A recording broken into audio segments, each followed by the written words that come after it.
Welcome back to the best show on the radio. It's the New Music Alliance Radio Hour of Mistress Miriam. I'm here with the two Marks, and that would be Mark Sherry and Mark Ramone, with our special show, the inductees into the Essential New England Songbook. And you just heard You Gotta Stand Up by Jon Carroll, and we started it all off with No One Is Alone from the original Broadway cast recording of Into the Woods by Stephen Sondheim. Let's talk about our friend Jon Carroll. You Gotta Stand Up. All right. This is a great, great tune by a great, great artist and great guy. Jon Carroll, who's been a East Hampton, Massachusetts resident for now quite a number of years. Originally came from the DC area and was well known nationally as a founding member of the Starland Vocal Band with their big hit Afternoon Delight. Um, and Jon, this is just an amazing song that Jon has written now. And it's so, to me, it's just so relevant at this moment as well. So Yeah. much. It's a charged political statement. You got to stand up.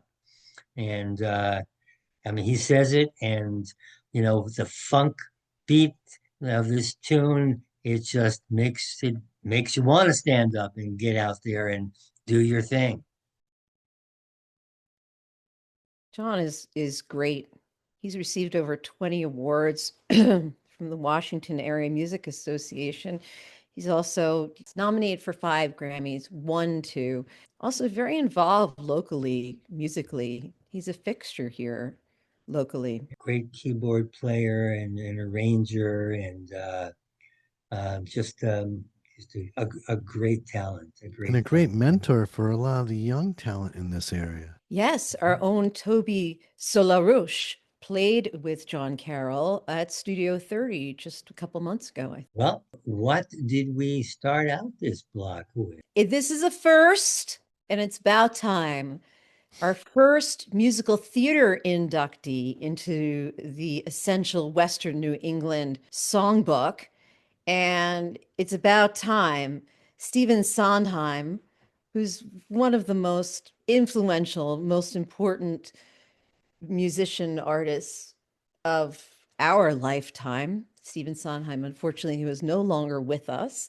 But he was from Roxbury, Connecticut. From Roxbury, Connecticut. He always kept his beautiful brownstone in Manhattan, but in the early 80s, he moved to Roxbury with his husband.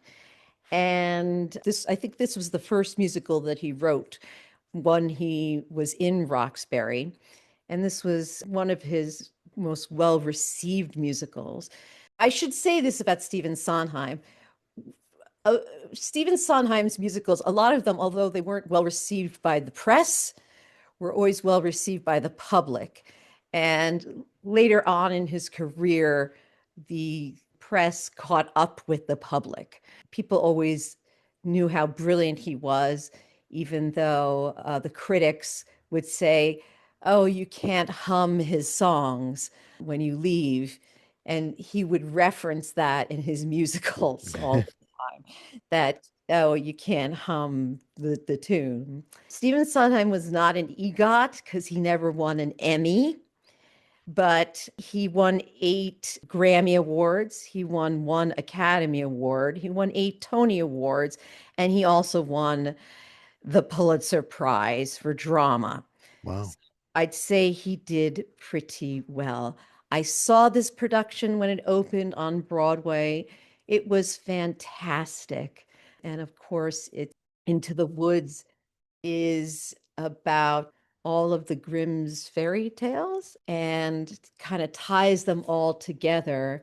Is a very grown-up story about these fairy tales and what they have to say. Very charged. And Stephen Sondheim is a musical theater composer who's often associated with talking about grown-up things in musical theater. And this is very charged with themes of loss and having to grow up too fast and having children and dealing with parenthood, sexuality, things that you wouldn't necessarily find in a children's fairy tale, but if you read into the fairy tales as a grown-up, you would find. And this particular song, I heard him interviewed about, and he said, it's not just that no one is alone. You know, you are surrounded by people, but you have to be careful about what you say and do because you're not alone, that what you do and say affects the community around you. So you need to be careful about your influence and be thoughtful about how you affect the people around you. Miriam, did you tell me once that the kind of he set the new standard for musical theater in the modern age? Yes. It feels like he sets a different type of cadence and that many people follow these days. Yes. There, you know how like there was before, you know, before Christ and after Christ, there's like before Stephen Sondheim and after Stephen Sondheim in musical theater. It's like there was, you know, musical theater and then came Stephen Sondheim and then came everything else after it. The world changed when Stephen Sondheim came into the theater. That's BSS then? Yes, before Stephen he modernized the musical theater. There's so much to say on this topic, and we don't have enough time to talk about it. But Mark Ramone and I have talked about maybe doing sort of a whole spotlight show on like a different artist. Like we talked about doing one maybe like the Pixies, or it'd be fun to do a whole show on Stephen Sondheim and talk Oh, about yeah. that. So maybe this year we'll do like a show or two like. So, Mark, what do we have coming for our next block? Well, in our next block, we've got Jennifer Hill, and we're going to start off with Matt Dwonszyk featuring Shenel Johns with Peaceful World.